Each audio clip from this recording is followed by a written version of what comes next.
Hey friends, welcome back to Better on Purpose. I'm so glad you're here. Whether you've been listening since episode 1 or this is the first conversation you've joined, thank you for showing up. I'm incredibly grateful that people continue to come back and spend part of their week with me. And today's topic starts with a question I've been wrestling with myself. Not because I have the answer, but because I realized I probably need to ask it. That question is, who are you without productivity? Who are you? Who am I without productivity?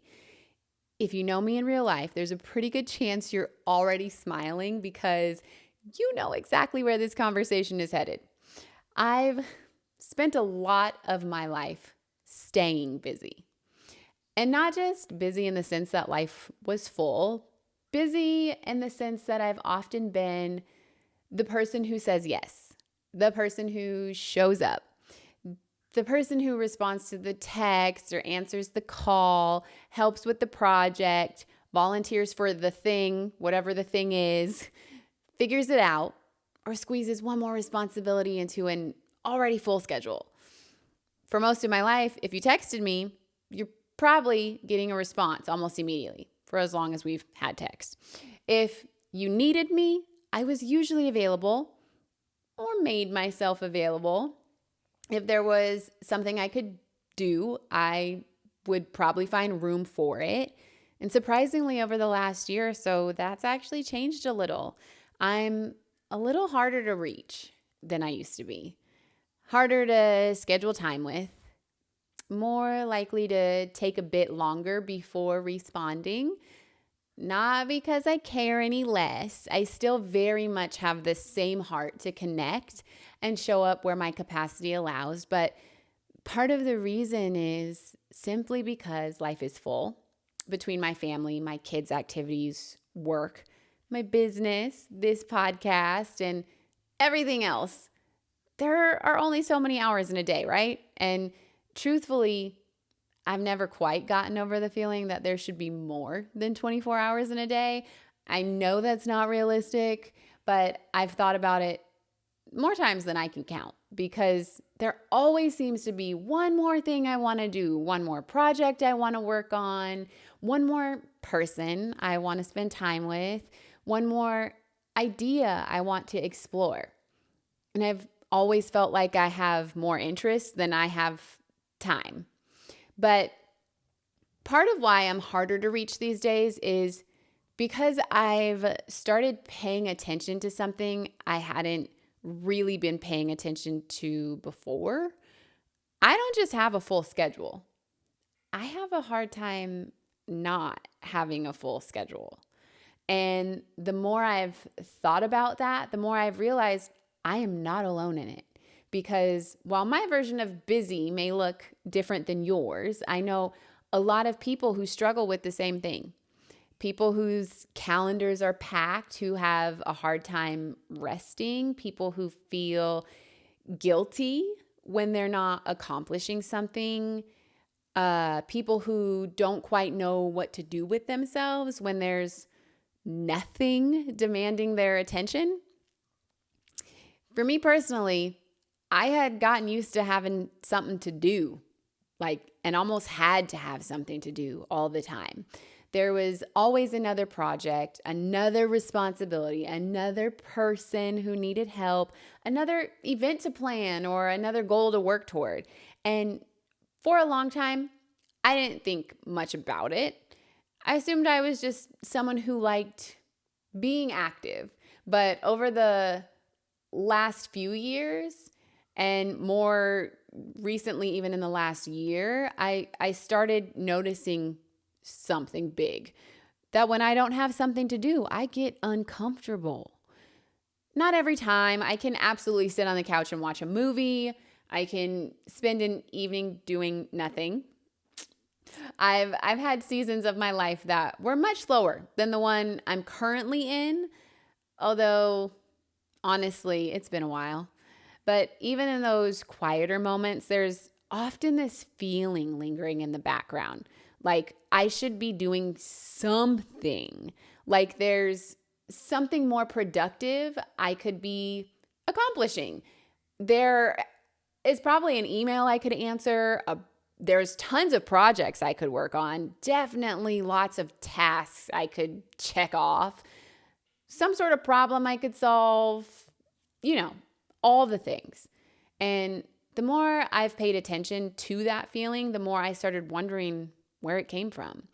Because I know I'm not the only person who experiences it. I know people who pick up extra shifts even when they don't technically need the money. I know people who struggle to take vacations, and not for financial reasons, but just to let themselves go. I know people who fill every open weekend with plans, people who feel guilty resting when there are things left undone. The details are different, but the pattern feels similar. Somewhere along the way, many of us learn to associate productivity with value. The more useful we are, the better we feel about ourselves. The more we accomplish, the more secure we feel. The more we're needed, the more important we feel. And I think that's worth paying attention to, because productivity itself isn't the problem. I actually think productivity can be a wonderful thing. Creating things is wonderful. Building things is wonderful. Working hard towards something meaningful, accomplishing goals, helping people, it's wonderful. The problem starts when productivity becomes the way we measure our worth, when our identity gets tangled up with our output, because eventually life changes.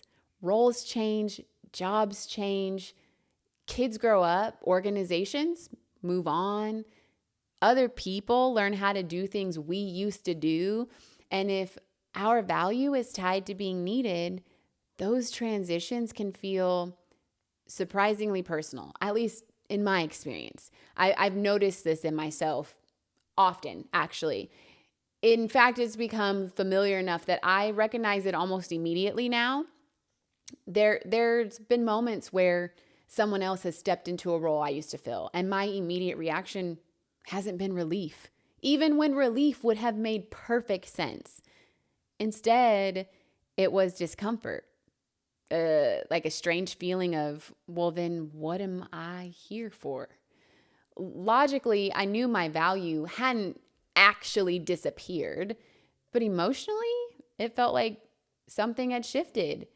And I don't think that's necessarily about the role. I think it's about the story we can tell ourselves, the story that says our usefulness determines our value, the story that says if we're not contributing, producing, helping, fixing, leading, organizing, or accomplishing something, then somehow we're falling behind. But what if that's not true? What if productivity is something we do rather than who we are? What if our worth doesn't increase when we're productive and decrease when we're resting? What if being valuable and being productive aren't actually the same thing? Those questions have been sitting with me lately, especially because for the first time in a long time, I found myself craving more space. It's very new for me. More margin, more quiet, more peace. Not because I'm lazy and not because I don't have goals or that I've lost my ambition. That's not the case. But because I'm realizing that constantly producing isn't the same thing as actually growing. Sometimes growth happens in the quiet. Sometimes clarity shows up when there isn't a project demanding your attention. Sometimes rest reveals things productivity was helping you avoid. And sometimes it simply reminds you that you're allowed to exist without earning your place in the room. I don't think the goal is to become less productive. I don't think the answer is abandoning responsibility or ambition. I think the invitation is simply to ask ourselves a deeper question. If everything on my to-do list disappeared tomorrow, If nobody needed anything from me for a day, if I wasn't accomplishing, achieving, fixing, helping, building, creating, or proving anything, would I still believe I have value? Because if the answer is no, then maybe the issue was never productivity. Maybe the issue is where we've been finding our worth. And I wish I could get to the end of this episode by telling you I've figured it all out. But the truth is, I'm still working through it myself. In fact, this is probably one of the areas where I'm experiencing the most growth right now, or the most challenges as I navigate growth in this area. Because there are still days when I feel guilty resting. There are still days when I feel like I should be doing more. Still moments where being needed feels a little too connected to feeling valuable. And there's often times where I catch myself measuring my worth by what I accomplished instead of who I am. The difference is that now I'm paying attention to it. I'm questioning it. I'm asking whether that voice telling me I need to constantly produce is actually telling me the truth.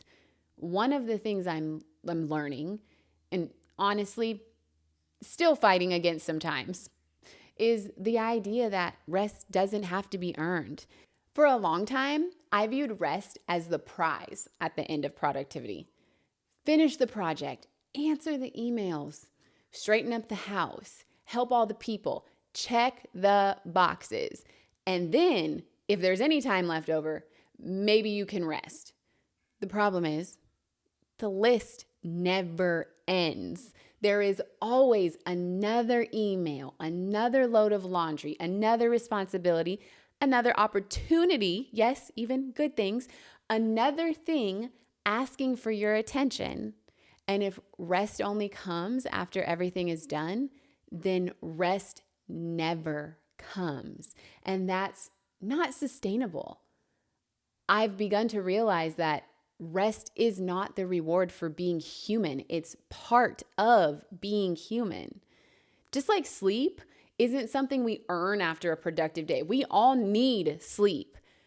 Rest isn't something we earn after proving our worth. It's something we also need, not because we're lazy or unmotivated, but because we're human. And the truth is, the people around us need us to be rested too. They don't just need what we can do for them. They need our presence. And when I say presence, I don't just mean physically being in the room. I mean actually being there, not thinking about the email that still needs a response, not mentally building tomorrow's to-do list while someone is talking to us, not scrolling our phones while we're pretending to listen or halfway listening, and not being so consumed by the next thing that we miss the person that's right in front of us. Because we've all experienced that feeling before. We've all had conversations with someone who was technically present, but emotionally somewhere else. And we've probably been that person too. I know I have. There have been many moments where my body was in the room. Like you could see me, I could see you, but my mind was already 3 tasks ahead. I was listening enough to respond, but not listening enough to truly make that connection. And I've realized that's often what happens when we're constantly running on empty. We're physically available, we can be there, but emotionally, we're unavailable. Present, but not fully engaged. There, but not really there. And the people we love deserve more than that. Our kids deserve more than that. Our spouses deserve more than that. Our friends, they deserve more than that. And honestly, we ourselves deserve more than that too. We need the healthiest version of ourselves that we can offer the people we love, but also the healthiest version of ourselves we can offer to ourselves. When I'm exhausted, overwhelmed, or running on fumes, I might still be getting things done. Life doesn't stop, but I'm not always showing up as my best self in those moments. I am shorter, more distracted, less patient, less creative, less present. So maybe rest isn't taking away from the people we care about or the things we have to get done. Maybe sometimes it's one of the ways we care for them or the way we can best prepare to be ready to get those things done. Because a rested version of me shows up differently than a depleted one. I'm learning that saying no does not automatically mean I'm letting people down. And I have a long way to go on this one. I'm learning that my value doesn't disappear when I step back, slow down, or allow someone else to carry something I used to carry. Again, something I have to continually work on. I am not there yet. This is not a lesson I'm teaching from the finish line. It's something I'm actively learning while I walk through it.